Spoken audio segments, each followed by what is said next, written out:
Well, Kara, thank you for coming on the Tyro Experience. I appreciate it. You bet. Thanks for having me. I've probably listened to, I don't even know how many shows that y'all have been on. We were just talking about how many you have been on. And one of the things I love that you always talk about, and I'm hoping that this can be like the first point that we touch on, is the history of your family in the area that you're in.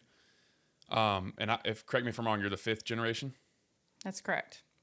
How important is that, like, to what y'all are doing now at Colorado Craft Beef, the history and tradition and roots that you have in that area?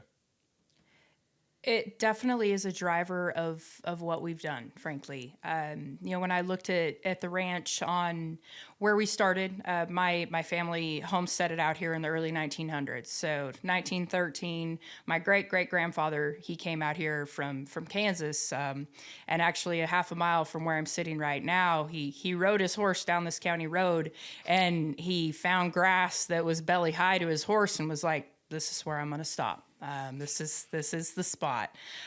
So that's pretty cool to have that legacy of, where my family came from. Like we drive by that set of trees literally every day.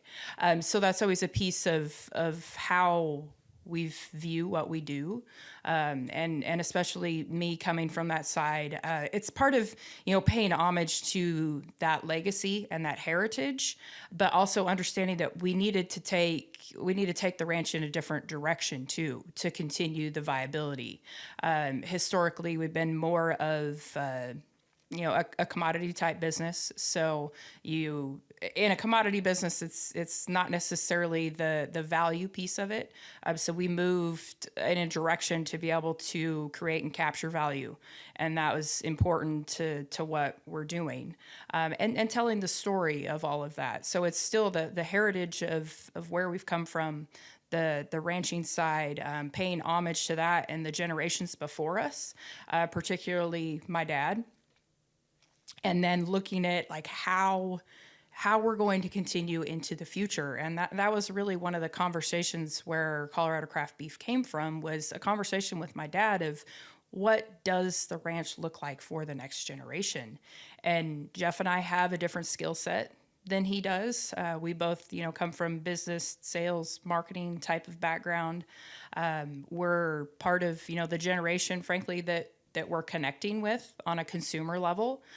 Colorado has changed dramatically, from, kind of our Western heritage roots to moving a little further from where your food comes from, particularly on the Front Range. And that coupled with the conversation of like, let's be able to connect directly with a consumer and how our consumer has changed and moving away from where their food comes from and kind of bringing that back. So it was twofold of, let's pay homage to the previous generations and what they've done, but also look at the future and how we can take the ranch to the next generation. Yeah, that's awesome. And you kind of just mentioned something that I've never really thought about or heard. Instead of looking at, okay, well, what has the ranch been? What will the ranch be? Right. And that's what you see in the successful, at least from my perspective, the successful businesses that are cattle ranches, because that's something else that you and Jeff mention all the time. It is a business. The successful ones are adapting. They're evolving with the times and with the even like something like social media. They're utilizing that. They're utilizing partnerships and things of that sort. I'm curious, did you always want to come back and be in ranch or no? That's a great question, because I remember when I was young, growing up in the middle of nowhere and being like, oh my gosh, there's nothing to do here. And, I always could ride my horse, and I always, loved being out with nature and horses and cattle, and the ranch has always been home. Yet I always kind of had this deep desire of like, let's go see what else is out in the world. So I did that for 10 years. And within that, I realized that this is where I want to be. That's awesome. See, because I'm from the city. I'm from Atlanta. And obviously, like, I don't have the same childhood that you have. But I'm thinking, wow, I would never leave a place like that. Like, I feel like I would never leave. And then you, obviously, that's what you grew up knowing. So then you had to go see the world and realize that what the world had to offer might not be better than where you are. That's right. That's Yeah. fascinating. Well, and then a part of moving home was our children. We were thinking about how we raise our children, and this was before we had kids. But when I envisioned what the things that I wanted to teach them, not necessarily what we wanted to give them, but what we wanted to teach them, I really didn't know how else to do that besides them being a part of this life. There's just some things that I'm like, I don't know how else to teach them besides, other lives rely on them. Some of that hard work, some of that grit that comes along with this type of life that I didn't know how I'd recreate that anywhere else. Yeah, that's actually a good point. One thing that you specifically always talk about that I appreciate is how important it is for you, and because you mention your children a lot and being able to feed them foods that nourish them wholly, like holistically, which leads to the point of like food sovereignty and being in control of where your food come from. How important is that for you? Because that's something that I mean, frankly, as somebody who's on the outside looking in right now, that's why I hunt. That's why I want to have cattle when I'm older, or at least be in that space, for that exact reason, to be able to feed me and my family the most nutrient-rich food that I can possibly find. So how important is that to you? That's huge. I really honestly probably took it for granted when I was a kid because I thought everybody lived that way. Everybody knew exactly where their food came from and had that connection and had a freezer full of beef. And then I went to college and realized that was not the case. Had to call my dad and be like, hey, I could use some good beef, So he'd drive down to Texas when I was in college and bring me beef from home. And so I didn't realize how blessed I was in that.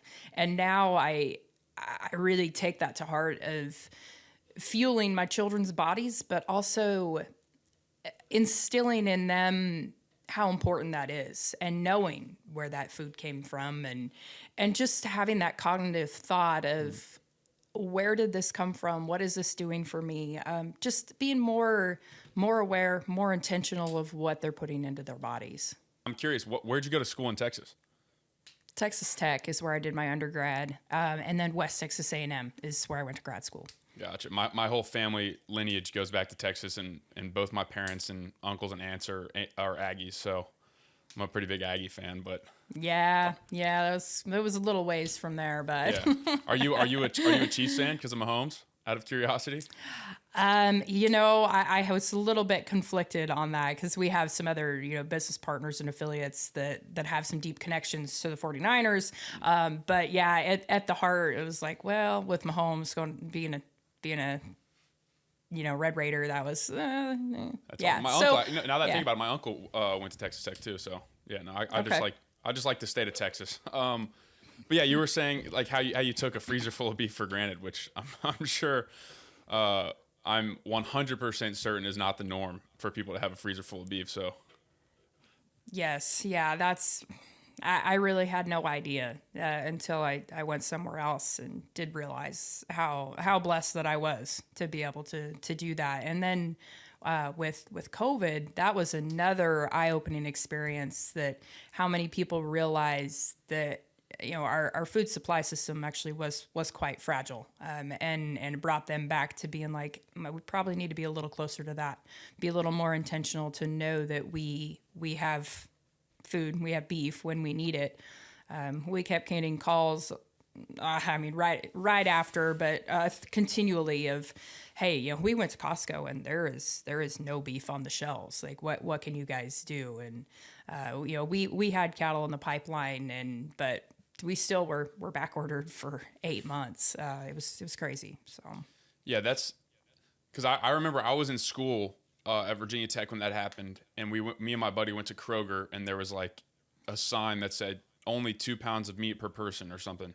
And I remember that vividly. It was a yellow sign, and I'm like, okay, you're not about to tell me how much meat I can buy from the store. Like, it's not going to happen. And that was actually probably the first instance that I started thinking about this whole food sovereignty, or even just sovereignty in general. I'm like, okay, like if they're going to tell me I can that's like a day's worth of food for me. Like, I eat a lot of beef, so that's just not going to work. And I'm sure as hell not buying the Impossible Burger stuff. So I think COVID was a huge wake up call. I'm curious, was there anything that y'all had to do to adapt to that? Or were you guys kind of able to just roll straight through? Really, we were in a pretty good spot. It was crazy. I will say that. And my oldest daughter, she was 3 months at the time. So that was even more of kind of an eye-opening experience. I just had my first daughter, and I'm thinking about fueling my body to be able to help fuel her body, but also just what was going on in the world, of like just thinking about what the future holds. And yeah, I mean, of course, the food piece of that was huge. But thankfully, of course, we have a walk-in freezer. So we had a walk-in freezer full of beef. So I knew that we could fuel our family, which was incredible. And at that point in time, I was working in animal health, and all of, the farmers, ranchers, veterinarians I was calling on, it was kind of business as usual for them. They're like, well, we still have cows to feed. We still, we're doing all the things that we still need to do to be able to feed our country, feed ourselves, but also feed our neighbors. And it was definitely enlightening, and kind of shifted my mindset in a lot of ways. And I know it shifted consumer mindset of not necessarily taking where your food comes from for granted. Yeah, I was going to ask that. That's kind of my follow up question. Is do you think that that it's had a lasting impact from the consumer side, and then also from the I don't know what you call it, the agricultural side? Do you think that the impact from COVID has translated and is still translating now? I would say, especially from the consumer side, yes. I think about my generation. That's the first time we've ever seen something like that. Just ever questioned where your next meal may be coming from. That was definitely a big mindset shift. And we've seen that from a consumer perspective, that a lot of customers that we acquired during COVID have stayed long-term customers, because they do want to have that connection. They do want to know where their beef's coming from. They want to know that they can continually get that high-quality product to fuel themselves and their family. Some people's memories are a little more short-lived, but for the most part, consumers really took that to heart, of wanting to understand more about where their food comes from and be able to know that they do have a direct line to that. Yeah, that's awesome. I'm like I mentioned, I'm certainly one of those people that was sort of the first. I've been hunting my whole life, so I've known what it's like to like actually acquire meat. But that I remember being like extremely turned off. Like, something's weird that you're telling me how much meat I can't or can't buy. That's just not something that sits well with me. I'm curious. You mentioned how you and Jeff wanted to be really particular with with taking the heritage of the ranch and your lineage and your father and what those before you have done. And you wanted to be really intentional about like moving forward and making sure that the ranch is viable moving forward. What are some of the things that you guys have done to sort of flip that, if that makes sense, instead of being stuck in the tradition? Like, what have y'all changed in that way? We could talk production, we could talk the business side, but I'd say just starting the direct consumer piece of that was the biggest thing, of having that actual direct line to the people that are consuming our products. Because in the commercial chain, especially in the cattle industry, you are many layers removed from that consumer. You start at the cow-calf level. Typically, cows or those calves will then go to a stalker or, the yearling operator, then they'll go to the feed yard, then they'll go to the harvest facility, and then maybe a food distributor, and then a consumer. So when you start getting that disconnected from, the person that's actually consuming your product, that can pose a lot of challenges. So that's basically what we did, was we brought that direct line back with our consumer. So if somebody has questions about how the beef was raised, who raised it, they've got a face, they've got a phone number.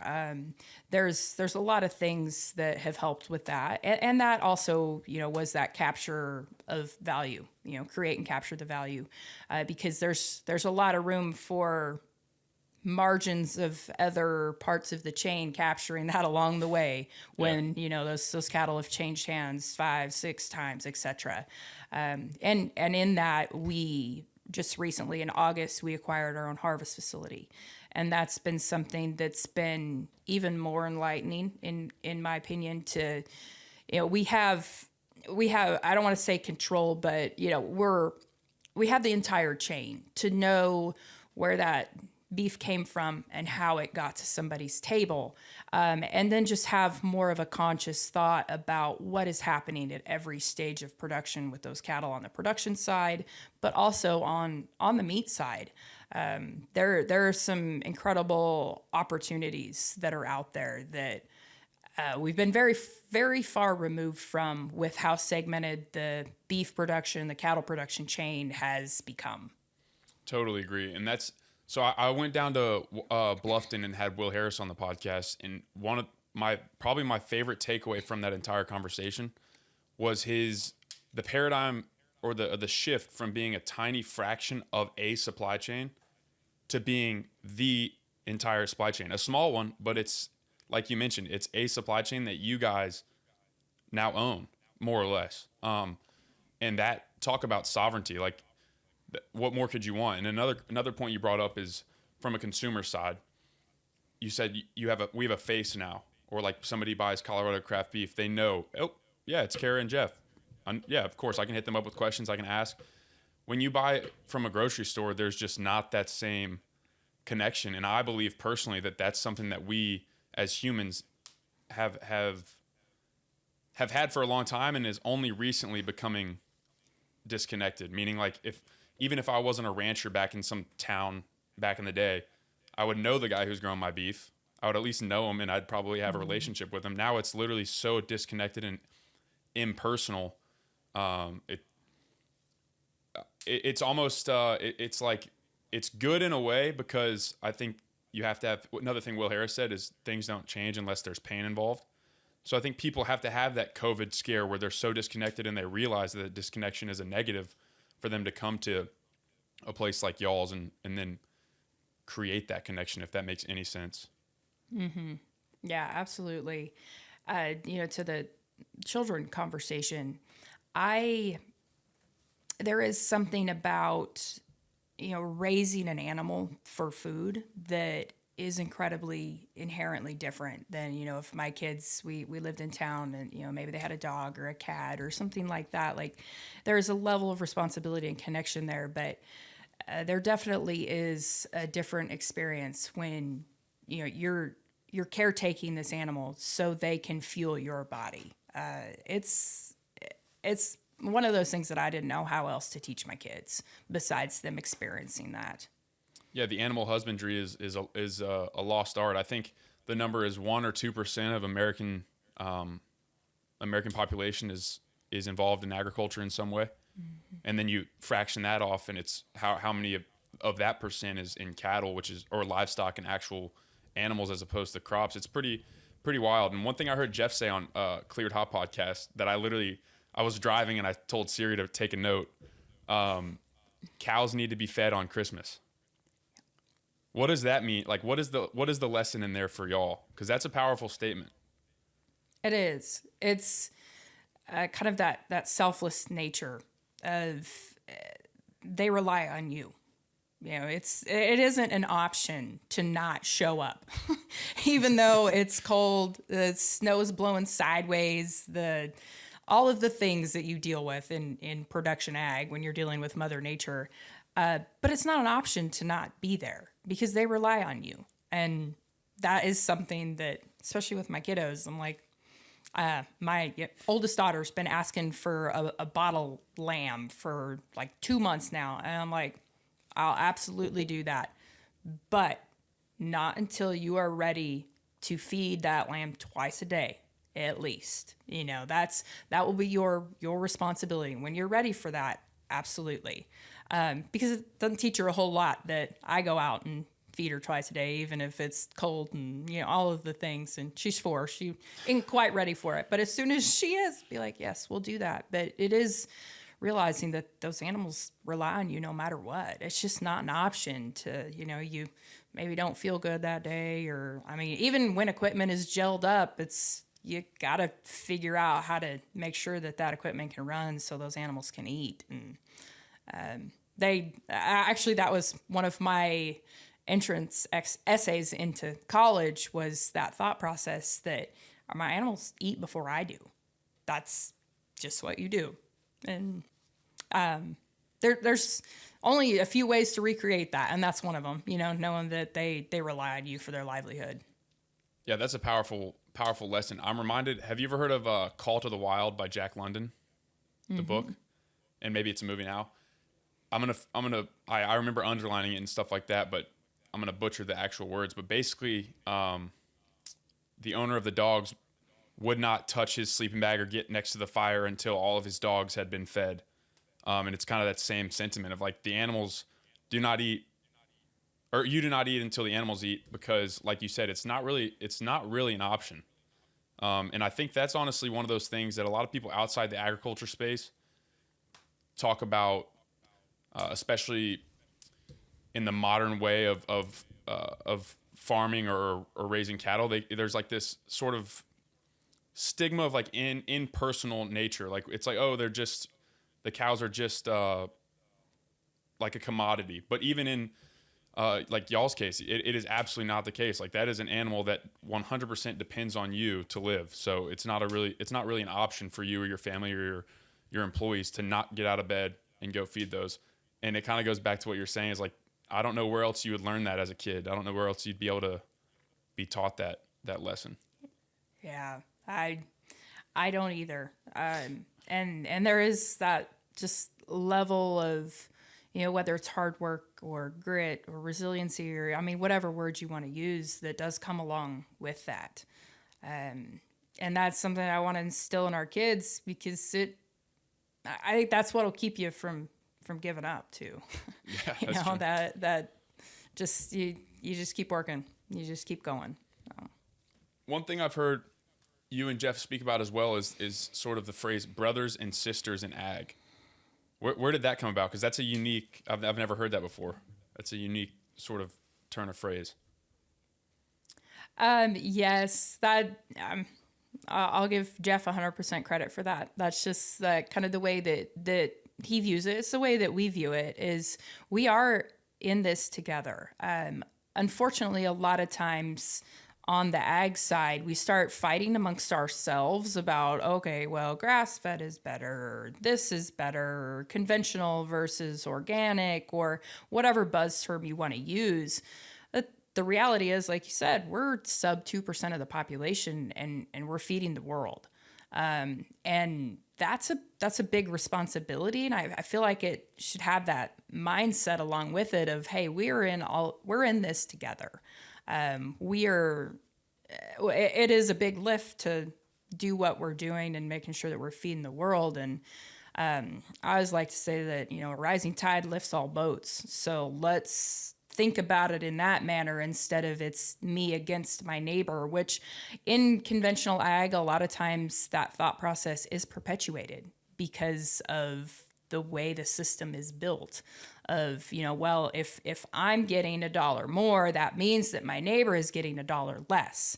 And that mindset is hard to get out of the fact that, hey, if we increase value of everything we're doing, there is a bigger piece of the pie, and we all can still have a slice of said pie, but the pie is bigger. So it's a mindset that we keep and hold pretty near and dear to our hearts, to think about it as a difference in mindset, not necessarily, that competition and we're head to head, or, we're butting heads, but we are all in this together. Yeah, that kind of speaks to a question I had in like what do you think that your quote brother and sisters, because I do love that sort of paradigm shift, as opposed to it is competitive, but like a sibling type of competition. Like you want to be better so that they're better and then they can be better, and etc. It's not so much as a competition like I want to stomp you and your family's tradition and your farm and out of like into oblivion. It's more of like, how can we all be better? I'm curious how, like, what are some things that you think that people inside of agriculture have wrong? Like is there any like common threads that you see being pulled that you don't agree with? I'd say it is that mindset that, it's kind of a famine mindset. And I don't know that it necessarily has to be that way. Some of that has been kind of passed down for generations of it's a feast or famine, and typically we err on the side of famine versus like, let's make this better for everyone. Let's be collective. Let's have a collective voice. I've talked to a lot of ranchers across this entire country with, my professional life and now doing what I'm doing. And typically, you walk onto somebody's operation and you ask what they produce, and the typical comment would be like, well, I sell 600-pound calves in the fall, the second week of October every year. That's what I do. Instead of the mindset of, hey, I produce beef. We all produce beef. And the more people that know, like, trust, love beef, the better off we all are. That's been lost for many reasons. There's a lot of them, and they're not invalid. Yet just shifting that mindset of we are in this together. And the more people that love our product and trust us, the better off we're going to be. Yeah, and one thing I've also heard Jeff speak about is how discombobulated the agricultural voice is. It's not like there really is a unified voice, and that sort of raising that tide makes it really difficult when there's not a unified tide. So why do you think that it's so hard to bring all of the why do you think it's so hard to create that unified voice? Is it sort of the same thing, just a famine mindset? Famine mindset, but also something that Jeff has said routinely is we love the fact that we are all fiercely independent, because we are, but also kind of don't like the fact that we're all fiercely independent. That makes that collaboration mindset quite hard when we are. I mean, even from where we sit to 5 miles down the road, the way we have to operate our ranch and our operation is very different, whether it's Mother Nature or the other resources you have, or you name it.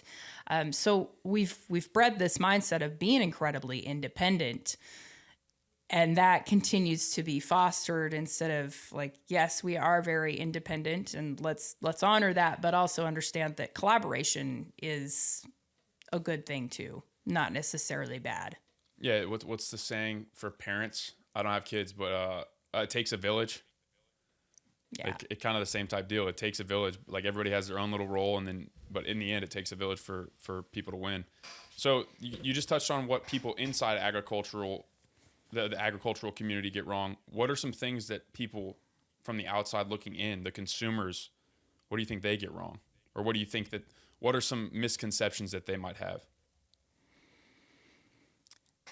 There are many that we could get into with, labeling in particular. That's one of the things that kind of is always a hot topic of label XYZ.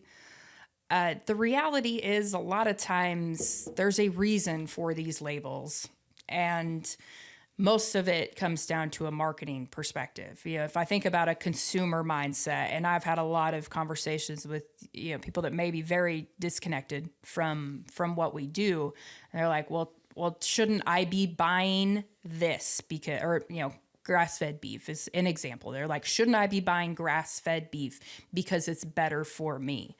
It's like, well, hold on. Let's think about the big picture. If you have the opportunity to buy grass-fed beef or organic macaroni and cheese to feed your children, just because you feel better about the organic label of organic macaroni and cheese, like versus a conventional steak, maybe let's choose the conventional steak instead of the organic mac and cheese. You know what I mean? So it's almost like we're kind of losing the big picture thought process of fueling our bodies with high quality food versus all of a sudden we've slapped an organic label on macaroni and cheese and it makes it better than a conventional steak. It's like, oh, well, let's not get too far off of the rails with that. So some of the labeling is incredibly confusing. And one of the things that really it gets to me from that perspective is the food shaming portion of it. Of so say a single mom is at the grocery store trying to just to feed her children. She looks at the grocery store counter, the meat counter, and there's conventional beef, there's grass-fed beef, there's XYZ, and she's like, well, I really couldn't afford on my budget the grass-fed beef, but I feel bad for feeding my kid the conventional beef. So I say, then they go to an organic mac and cheese or something, versus just being like, hey, I'm going to fuel my family with the highest quality protein or whole foods that I can, instead of having that kind of shame for doing that. Like, there shouldn't be shame in that. And when there's shame associated with what you're fueling your family, I feel like there's a problem there. Yeah, that's a great point. And I don't know if I've ever really even thought about that, how, because you can, like, that mom could be following however many people on Instagram that are talking about, like, grass-fed, organic, regeneratively raised beef is the best. And be that as it may, like, leave that aside, that conversation. Like you mentioned, that steak, wherever that steak comes from, is going to be better than the processed food in the middle of the grocery store that's got 45 ingredients and 0 nutrients in it. That's a great point. I've literally never even thought about how that could be, how that could sort of affect like a single mom's decision, or even like a young guy in my position, or one of my friends who's like got a budget and they're like, I want to make sure it's grass fed, but I can't afford that. So maybe I'll get that. I mean, that's a really good point. Wow. I've actually never even thought about food shaming either. I've never even heard of food shaming. I'm curious, how do you think ranchers win in the end? Like, what needs to happen for agriculture, I guess would be a better word. What needs to happen for agriculture to win? That's a really great question. A lot of things that we talk about hinge on the intentionality piece of what we do, of how we produce beef, how it gets to a consumer, all of those things.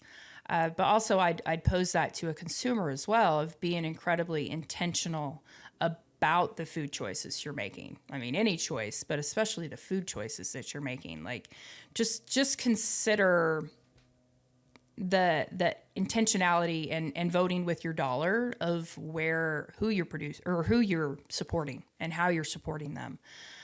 Because the more that I mean, it's a business at the end of the day, but the more that those dollars are very going to an intentional spot, whether it's supporting independent ranchers like us doing what we're doing, or however that may be, but just being really intentional and thinking about where those dollars are going from a consumer perspective, no matter what it is.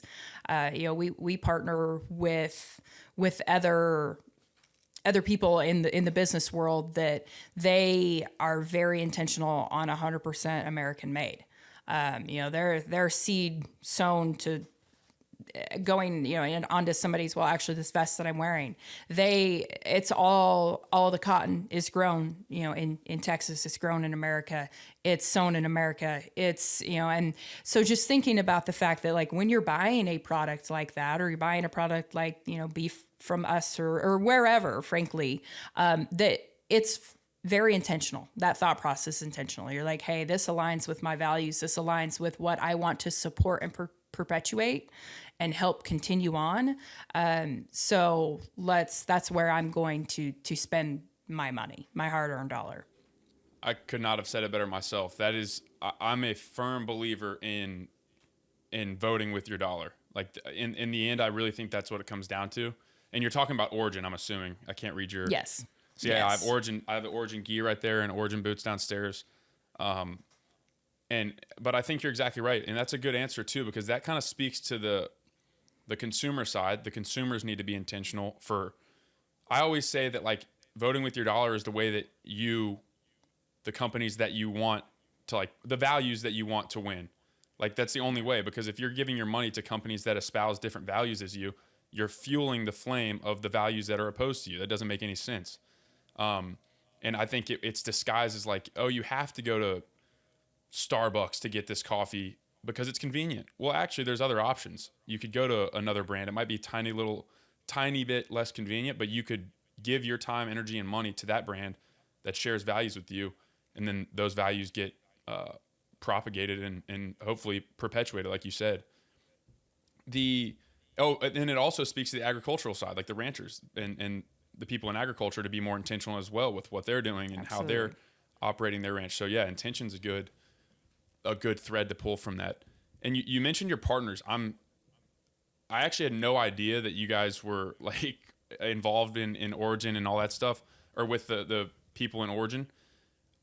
That is probably, from my perspective, one of the things that makes y'all a little bit unique in terms of the bringing in partners for a ranch. That's something that I don't think a lot of people would really assume is a thing, you know. So I'm curious how did that come to be?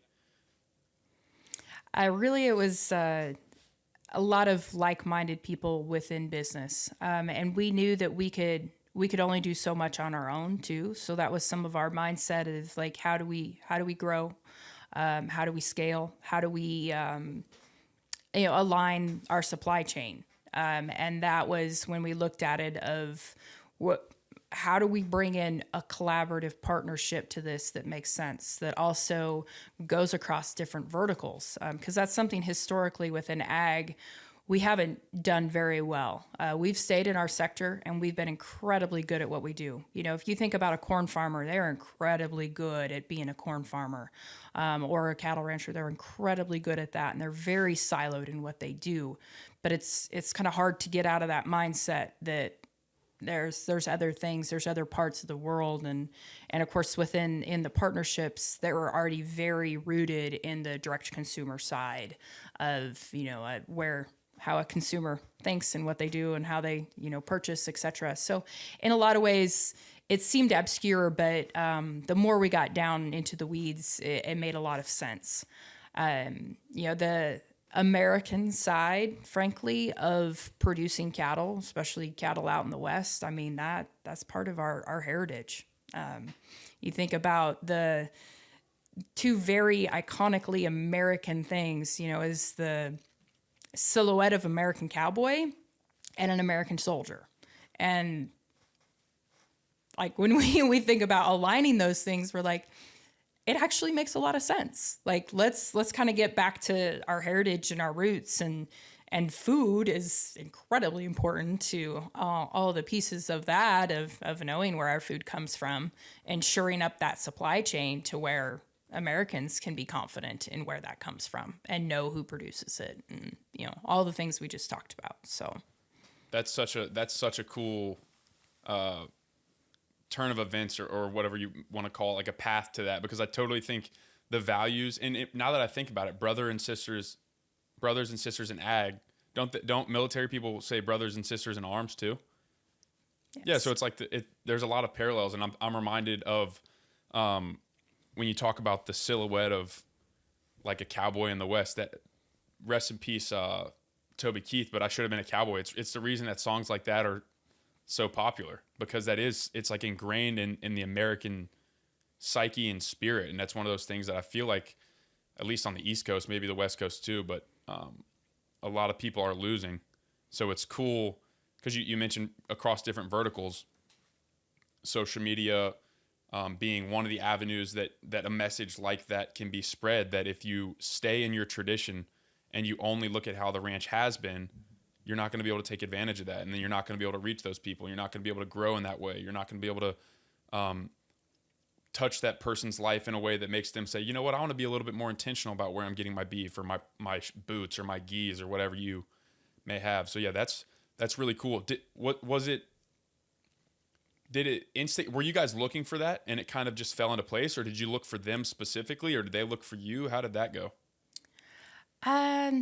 Really, we were to the point in the business that we were looking for that growth, and securing our supply chain with the harvest facility, because that was one of our biggest hinge pins of our business, is knowing that we would be able to take cattle and make meat. Because especially during COVID, I mean, that was pretty crazy.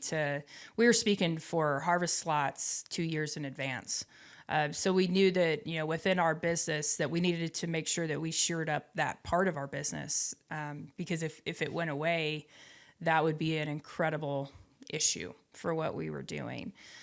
So we were looking, but also it just happened to make a ton of sense with the partnership that we put in place. So Yeah, talk about voting with your dollar, like the values that y'all, that like Origin, for example, the All American. I mean, that's probably my favorite, at least like mainstream brand that I know of. I mean, it's just absolutely incredible. And then Pete Roberts' story about just not caring at all about what people said or the status quo and saying, I'm going to do it. It's going to be in America. We're going to do it right, etc. And to hear you guys come from the agricultural side with the same values, that just seems like a match made in heaven. So that's pretty dang cool. It's definitely been very cool. Yeah. And they're just salt of the earth people too. And you start thinking about that of like, man, it is about the people and their message about fueling their communities too. That's something that we hold near and dear to our heart that the people that we have and now, but even before of some of the opportunities that we're able to create in our small communities that were not there. And the people that's inspiring and empowering is something we'll probably write a book about. So yeah, that's awesome. That reminds me of Will Harris. One of my visions long term, this is kind of a side note, is to be able to like spend time in person. Like I really want to try to meet everybody that I have a virtual podcast with in person. And I was lucky enough to go actually spend time with Will Harris in Bluffton, Georgia, see what's going on.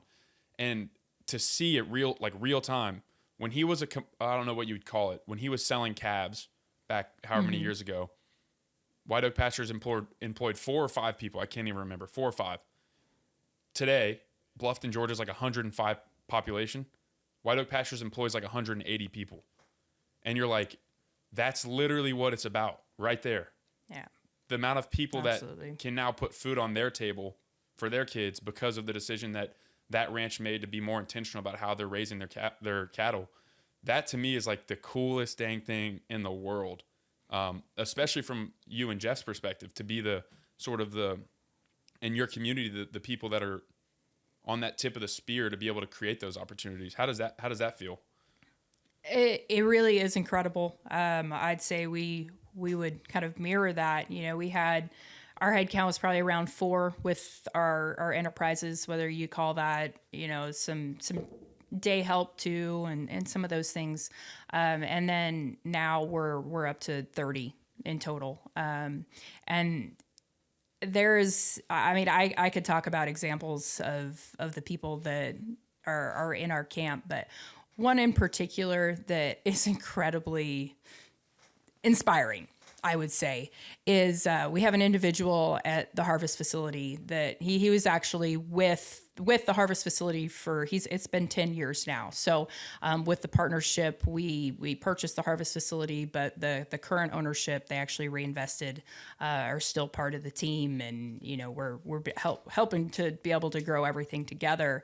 So one of the individuals at the kill plant, he was a felon, and this was kind of his second chance in life. And the ownership that he takes of what he does, and he runs the kill floor for us. I mean, he has such an immense amount of ownership for what he does. Like I asked him to work on a little project we're looking at doing some other things with, the bones and some of the things that we aren't using at full capacity right now.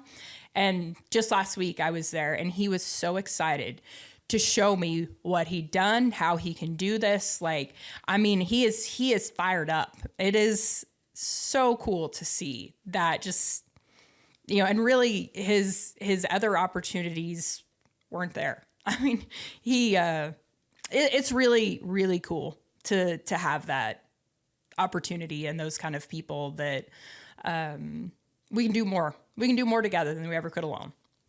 Yeah, I mean, that's what more could you possibly ask for? You know, as a business owner, as a leader in a community, as a rancher, like to me, that's it. Almost makes you a little emotional thinking about it because, like you said, that opportunity might not be there. It's not there unless people like yourselves are more intentional about what they're doing and create that avenue for opportunity. So I gotta congratulate you for that. I mean, that's freaking like that's very, very inspiring, and I think that's one of the things when you think about the nostalgia of quote small town America or the small communities in America or across the world, I guess for that matter. It's exactly that. It's being able to create those opportunities for the people in your village or your community or your tribe to be able to, you know what, you had this happen.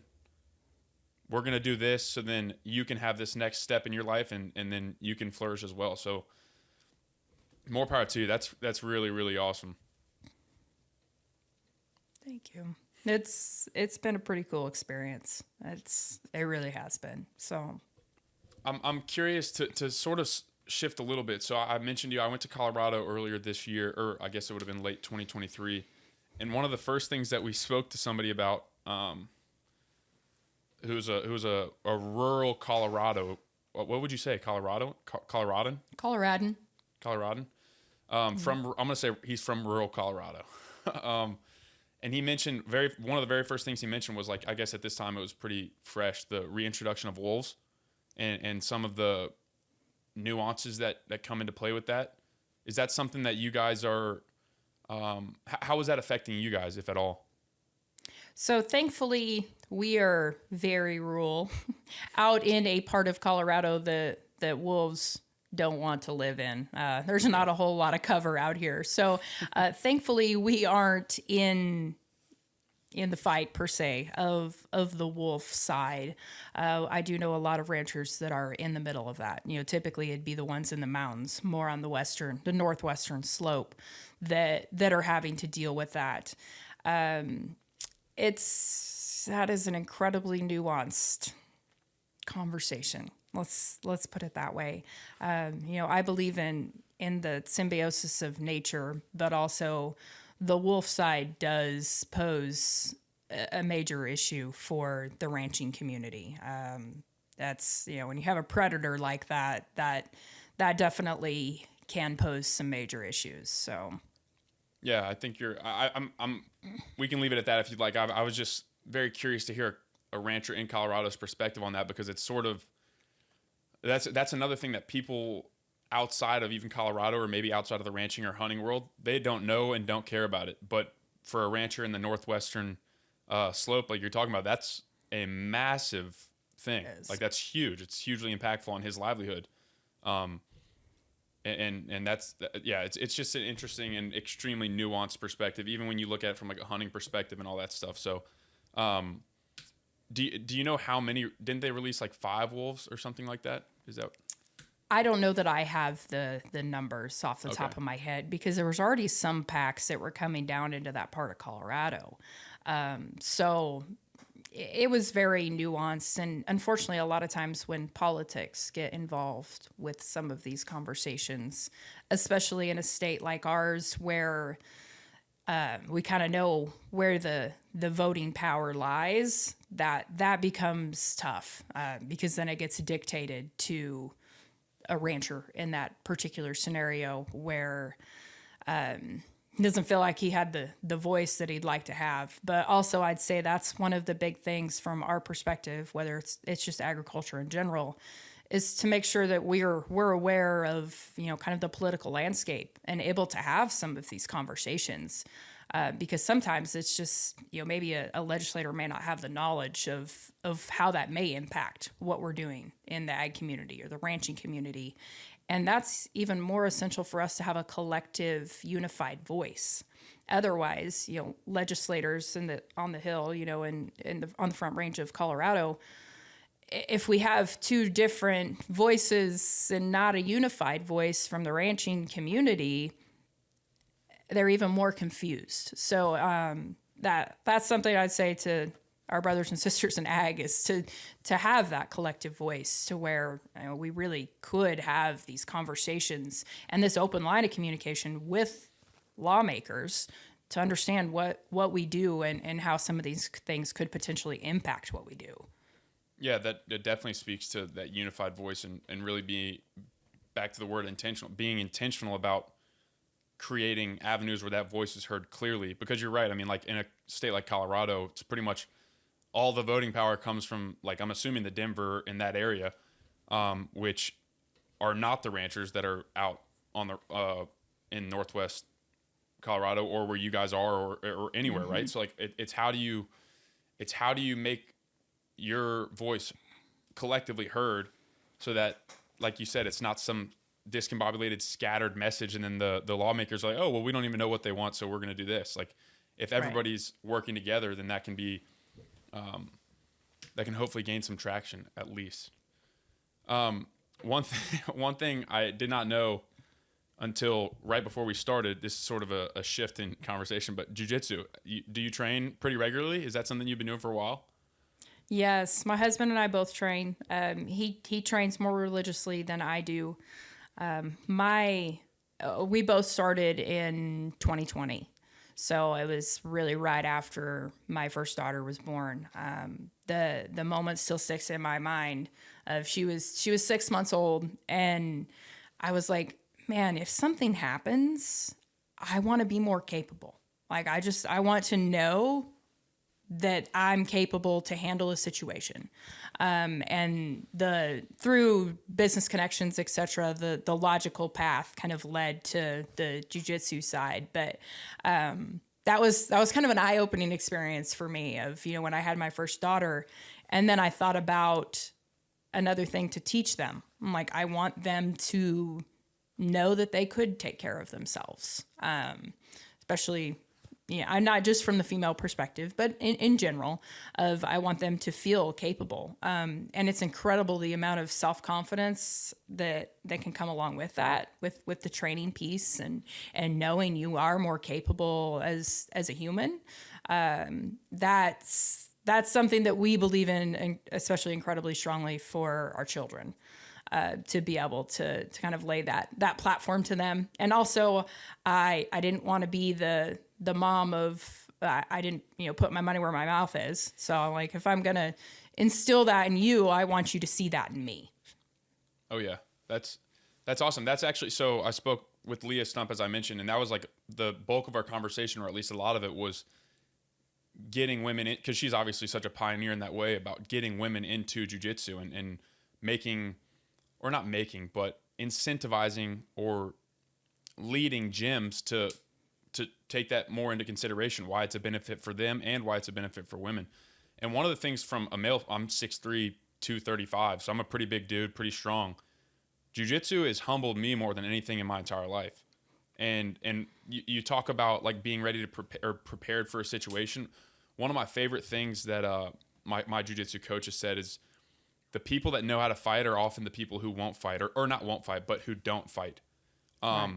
Because what I'll tell you is getting slammed on the ground by a 300-pound guy and not being, like, physically not being able to move my body and not having any air come into my head, or blood come into my head, it makes me, you know what? Maybe I don't want to put myself in a situation where that's even remotely possibility, Right. And from a woman's perspective, it's all the more important, because I think actually I spoke with one of my sister who's younger than me, one of my sister's friends last night, who were saying she had a friend who thought I would be able to do this. I would be able to get away from a kidnapper. I'd be able to do this. And it really kind of made me a little bit sad in a way, because I'm like, and I was like, dang, I hope she could try jiu-jitsu at some point, because it really does make you understand how helpless you can be with another human being that knows what they're doing. Yes. And that's, I mean, you hear any number of famous people talk about how humiliating in the best of way jiu-jitsu is when you are having, like I had a coach that was like 145 pounds. So I'm almost 100 pounds heavier than him. And he had his way with me, like would do pretty much whatever he wants. So do you guys train at a gym around you, or how do you guys get that done? Actually, just through the wall, we have jujitsu mats, so Nice. we're a long ways from a gym. But when we do get to the Front Range into Denver, we train with compound. So Very cool. No, that's awesome. And yeah. and do you guys do like a family thing? Is it whole family type stuff?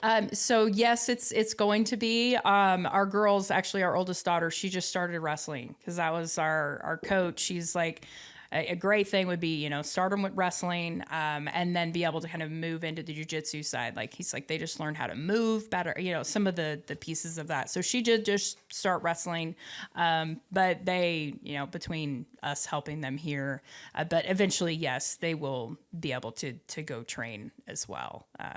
So you've been training yeah. for about 3 years or so? Yes. Yeah. Sounds like And you've had a I couple don't, pregnancies in there as well, so that might be. yeah. So it hasn't been nonstop. Yeah. Jeff, he actually just got his blue belt Nice. last winter. Mine's been a little more intermittent with, the kids, etc. But For good reason. yeah. But it definitely gives me, the incentive too. And like you said, with the different differential in people, my main training partner has me by 100 pounds, and and you try to set a choke, his neck's like a tree trunk. And so he's like, when you start training with other women or whatever, he's like, feel a little different. So That's like my brother. He's 4 years older than me. We used to play basketball, and we would use the bigger basketball because that's what he used. And I'd always be like, dude, this is way too big for me. I'm like, I can't even shoot this thing. My hands are so small. And he's like, when you get to this age, you'll be better off for it. It's sort of the same type Right. deal. When you're training with a guy all the time that's 100 pounds more than you, you'll be better suited. I'm curious, has there been a tangible, and I really didn't see this conversation going this way, but has there been a tangible shift in mindset or maybe benefit that you've noticed from training, like in terms of your everyday life or your like mindset in everyday life? absolutely. And Jeff could even speak even more in depth to his experience with it. There is kind of like a peace of mind, but also the self-confidence, self-respect level that comes along with that. And I've always been athletic, and I, in all transparency, I do a lot of things that men do. I kind of function in that world, like I rope, I ranch, so I've always kind of functioned in a male dominated field, let's call it that way. But the jiu-jitsu side has kind of given another level of mental clarity too, of just knowing, feeling more capable, just some of the confidence side of it. And I've always kind of searched for something like that in my adult life.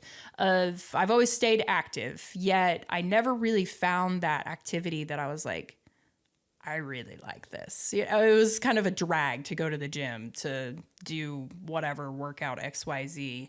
This one, like after you work out, you're like, man, my mental space is better. I've got a physical workout, and even like the mental jujitsu, terrible pun, but of the mental side of rolling is pretty cool too. It's human chess.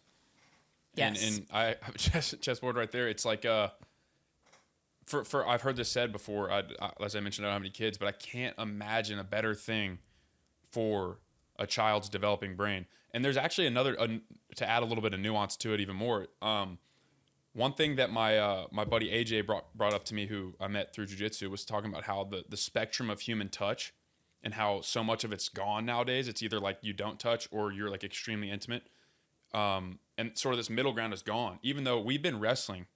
Like humans have been wrestling for forever. It's just been part of it. But now people either do this or this. There's no in between. And so for like a developing child, I feel like it's such a powerful benefit to experience that, like just that sort of human touch, playfully wrestling and like learning how to move your body and proprioception and all these things. I can't imagine a better thing to impart on your children, maybe other than having to wake up and feed cows. Right. Well, and a lot of times within society, girls. Yeah, there's not as much of that like, hey, go wrestle, go play, go, because that's kind of inherent to especially boys, young boys. They just it's kind of where their brain goes.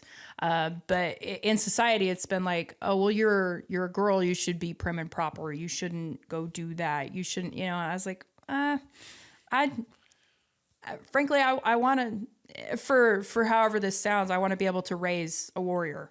Like they need Yeah. to be able to take care of themselves mentally, physically. All of the things from, raising young girl perspective that I'm like, I don't think that should be shamed. Like, it's not necessarily like this is what you should do all the time, but you don't always have to be prim and proper too, and learn how to use your body and your mind. And there's a lot of critical thinking too that goes along with jujitsu. As long as all the blood's going to your head, you can not a critical lot think. of thinking when a choke sets in. Yes, as long as all the blood's going to your brain. So No, that's awesome. I mean, I could talk about jiu-jitsu for a long time. I played baseball in college, and then after college, it's really been like, I would say probably the most, from a holistic perspective, the most life-changing thing that I've decided to do, and for so many reasons, so many benefits. So it's cool to hear you say that, especially like kind of on the heels of my conversation with Leah and really talking about how that's, how jiu-jitsu can be so beneficial for women in general. So it's really cool to hear that you're doing that with your family and your daughters as well. I'm curious. I mean, you guys are, I'm sure you're head over, you've got a lot going on. You've got a lot of stuff keeping you busy, family, ranch, business, all these things. What's next for you guys? What's on the horizon for Colorado Craft Beef? So we actually, would be 2 weeks ago today, we just launched our meat stick line.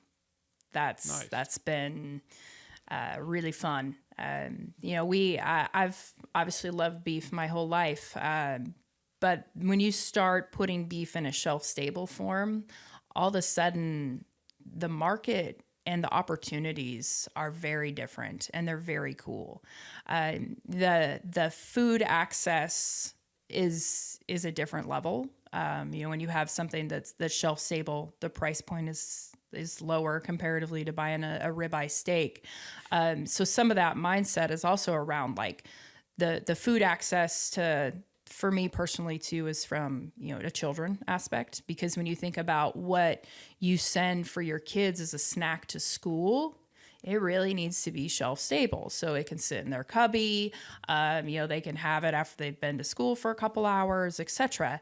And this product is able to do that, to where they can have a high quality, nutritious, protein packed snack instead of what we normally would get of, chips or goldfish or whatever else may be shelf stable.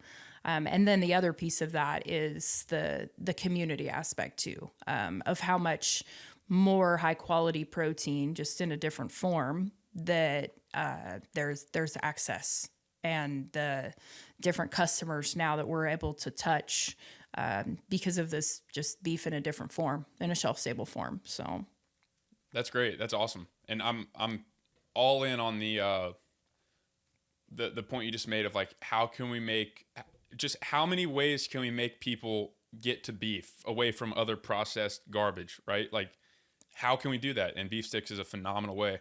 One thing I love about, at least from my perspective, the quote, I don't know if it's like the carnivore or like animal based or cattle community nowadays, especially on social media. There's so many cool products like that being put out that are growing the market, which when the market grows, there's opportunity for growth for everybody, right? So it sort of speaks, it's kind of like the common thread to this conversation is it speaks to like the rising tide, right? So how can ranchers and people win? And it just sounds like y'all are doing a great job. I'm super excited for y'all, and I got to tell you, probably the coolest thing that I've heard is the story about your employee. That's the type of stuff that gets me fired up. So I appreciate your time, Kara. This has been a great conversation.